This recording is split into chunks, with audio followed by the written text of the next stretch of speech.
Hey, I'm Tyler Newman, and in this lesson, we're going to talk about how to fund your property development deals.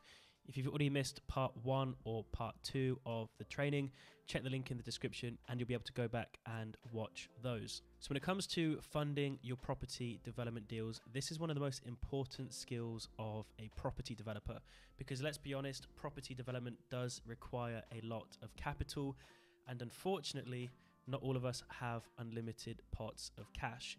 And if you study some of the biggest property development companies in the world, like Blackstone, they've managed to build a property portfolio in the hundreds of billions because of how much money they've raised from private investors. Or if you look at renowned property developers, the Candy brothers, who famously built One Hyde Park in London, you'll see on the Wikipedia page for the project that was a joint venture between the Candy brothers and a billionaire politician from Qatar, as well as a £1 billion development loan from a German bank. And also, putting your political views aside, Donald Trump, a very successful property entrepreneur who famously said he started his property business with a small loan of $1 million. And so, of course, understanding how to raise finance from banks and private investors is a very, very important skill. And before we look at how development finance from banks work and how to find and attract private investors and get them to agree to invest in you and your property development projects, you first need to understand the basics of finance structures when it comes to property deals. And so I want to introduce you to the capital stack. Now, if you've never heard those words before or seen the diagram on your screen, the capital stack shows us how the layers of capital make up the ownership and the purchase of a property. Now, within the capital stack, you will see the different layers of capital, and this is typically broken down into equity and debt. Now, down the left-hand side of the capital stack, you'll see we have priority in payout, and this shows us within the capital stack who gets paid back their money first in the event of a sale or a refinance of the asset. On the right-hand side, you'll see the risk to reward, and this shows that depending on where a layer of capital sits within the capital stack determines how risky their position is. Now, this may not all make sense to you right now, and that's absolutely okay. And below this video, I'm going to put a link where you can download a PDF of the capital stack diagram. But let me explain to you how it works. So as I said, the capital stack shows how the different layers of capital make up the ownership of an asset. And those capital structures are typically going to be broken down into debt and equity. So let's start with debt. So debt is simply money that's loaned from a lender to a borrower. Now, if we go back to basics with, let's say, a simple buy-to-let property, you can go out and get a buy-to-let mortgage for about 75% of that property purchase, where a mortgage lender is going to give you 75% of the cost of that property in the form of debt. And that debt has interest, and you just have to service the interest every single month. And as some of you may know, that mortgage lender for the buy-to-let property is going to have a first charge on the asset, meaning in the event of a sale of that property or a refinance, that lender that's given that initial buy-to-let mortgage, they're going to get their money returned first before the owner of the property gets any of their equity back out. And that's why you'll see in the capital stack that the debt has the highest priority in payout and sits at the bottom of the capital stack. So when there's a refinance or a sale, they get paid back first. So of course, they charge interest in accordance with their level of risk. Development finance being a specialist product that's designed for funding property development deals. And how development finance works is, of your total development costs, let's say it's going to cost you £6 million for the acquisition of land plus the construction of the houses, the banks are going to give you a percentage of that funds. It could be 60%, it could be 70%, it could be 80%, it could be all the way up to 100%, depending on a range of factors such as your experience, your assets and liabilities, and the margins in the deal. Just like a buy-to-let mortgage, that development finance takes a first charge against the land.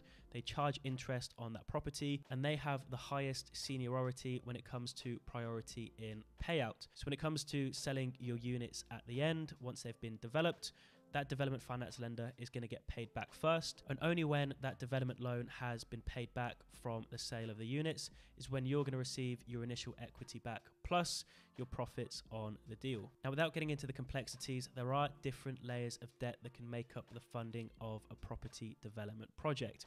For example, there's the senior debt, which can be the main development finance facility. There can also be mezzanine finance, which is slightly higher interest, and it sits behind the development finance in terms of priority and payout, meaning they get paid back after the initial development loan has been paid. And of course, because they are lower in priority and payout, it's also a higher risk facility, and the cost of that funds is going to be priced accordingly. So you're typically going to see a higher interest rate. This could be anywhere from 15 to 18% per year. Now, typically, just like with a buy-to-let mortgage, the lender is going to want to see some skin in the game from the developer and the owner of the asset. So with a buy-to-let mortgage, a bank is happy to give you 75%, but they're going to want to see you put in 25% equity. So with property development, once you've built and begin to sell the assets, only when the first senior debt lender has been paid back, then if there's a second charge lender with a mezzanine facility, they're paid back, only then are you going to receive your equity. So of course, it's slightly higher risk money. And that's essentially what equity is. Think of equity as the deposit or the cash you're putting into the deal to satisfy the lender. But here's the catch. That equity doesn't always have to be your own cash. Of course, one of the sources of that equity can be your own capital and your own savings. And if you're in a position to do so, then great. But it could also come from a joint venture partner, or it can come from multiple investors investing into the project. And again, if we go back to the capital stack, you'll see the equity sits at the top, meaning it's lowest in priority in payout. So investors and joint venture partners that are putting equity into the deal, they're only going to get their equity back plus their profit share after all debts are paid back. So when you're developing a site, you've built the units and you begin to sell or refinance them, the lenders have to get paid back first. Now, God forbid something goes wrong with the development where construction costs go up or you can't achieve the end values. There is, of course, a risk that all equity gets wiped out and those investors, including yourself, lose the money you've put in. Now, of course, we'd like to think that that would never happen, but of course it is a risk, and that risk has to be priced appropriately, which is why if we look at the right-hand side of the capital stack where it shows us the risk to reward, that equity put into the deal is the highest risk money and therefore has to be priced accordingly in terms of the ROI and the profit share you offer investors. Now, when investors invest equity into the deal, like I say, they are taking a profit share. It's not a fixed interest rate, because if it was a fixed interest rate, that would mean it's debt.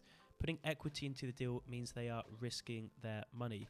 Now, with risk always comes reward, hence why we've priced the profit share and their return on investment appropriately. But because of this risk involved, the Financial Conduct Authority does regulate how these investments are promoted, who they're promoted to, and how the deals are structured. And so before I answer the burning question I'm sure all of you have, which is, well, how do I actually find investors in the first place? And how do I get them to agree to invest in me and invest in my project?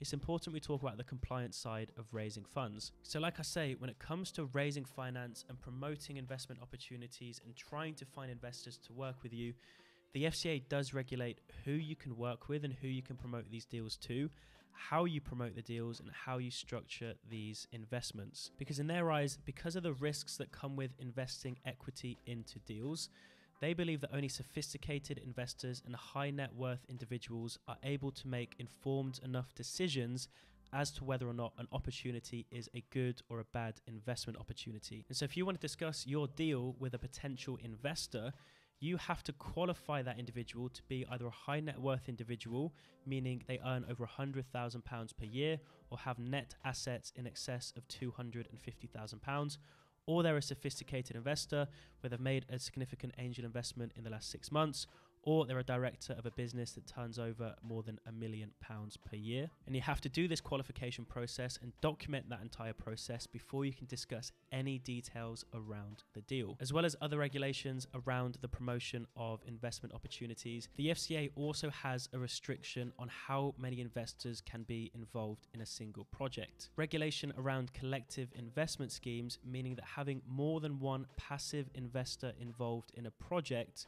is illegal, and it's an unregulated collective investment scheme unless the deal is authorized by an FCA agent or you as a developer are also authorized by the FCA. Now, of course, all of these restrictions impose a lot of friction when it comes to raising finance from social media and raising finance from investors, because it means you can't freely go out and promote the investment opportunity. And even if you could, you can't have more than one passive investor involved in the project, which is a shame because when it comes to raising equity, there's a lot of equity you need to raise.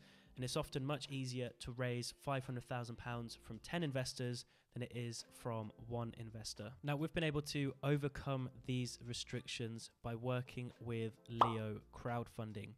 Leo Crowdfunding are a crowdfunding platform that specialize in raising equity from private investors, and they provide a full compliance umbrella, allowing you to freely promote your investment opportunity, as long as, of course, they've approved it, as well as having multiple passive investors in one project, allowing it to become a regulated and completely legal collective investment scheme. Now, I'm not going to get to the specifics of Leo crowdfunding and how crowdfunding works in this video, but they are a solution that have allowed us to raise finance from social media with as little friction as possible. And so let's talk about the most important question, which is how do we actually find and attract investors, and how do we get them to agree to work with you and to invest in your deals? Well, the key is with social media. But the first point I want to make is about the abundance of capital that is out there. Now, an article posted by This Is Money tells us there is now over £1.7 trillion stashed away in savings accounts across the UK, with the best savings account paying an interest rate of just 0.9% per month. Now, you don't need to have a degree in economics to understand that with inflation, that money stashed away in those savings accounts is losing value every single year. And those people with that money saved away, they want to be investing their money and making it work for them.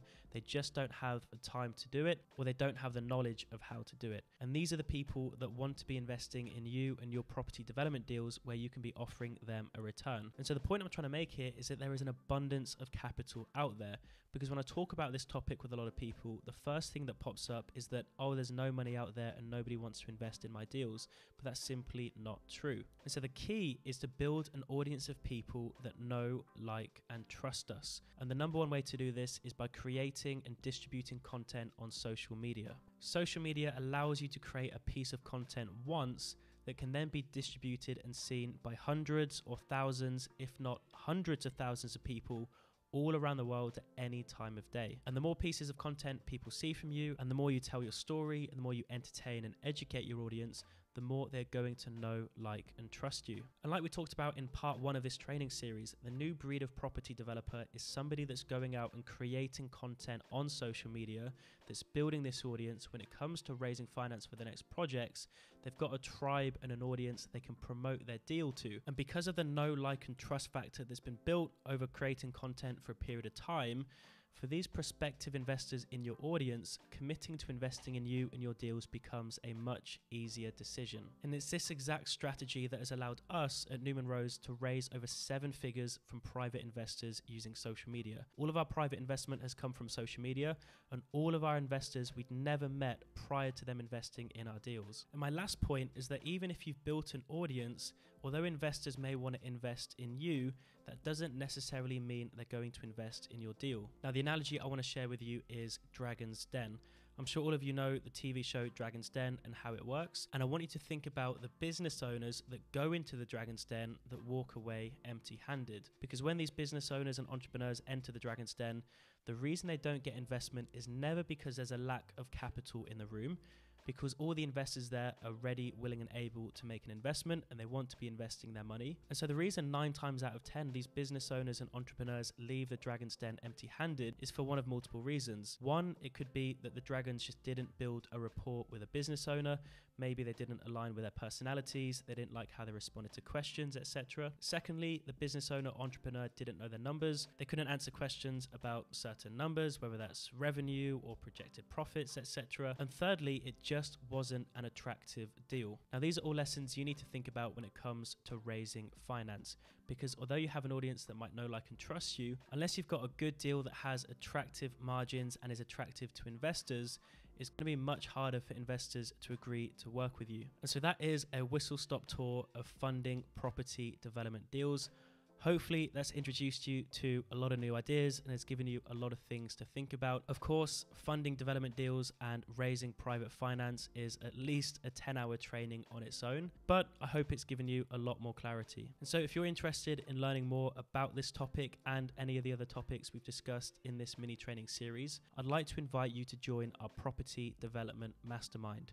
Below this video, you're going to see a link to book in a call with my team. On this call, we're going to run through exactly who you are, where you are right now, what your current experience is, as well as what your goals are and what the deficits are in maybe your skills or your knowledge that's stopping you from getting to where you want to be. We'll then come up with some ideas and a bit of a roadmap to help you get you from where you are now to where you want to be. And of course, if we think you're a good fit and we can definitely help you and you like the way we work, then we can give you all of the details required to join. So make sure you book in a call with my team, and I look forward to seeing you guys again soon.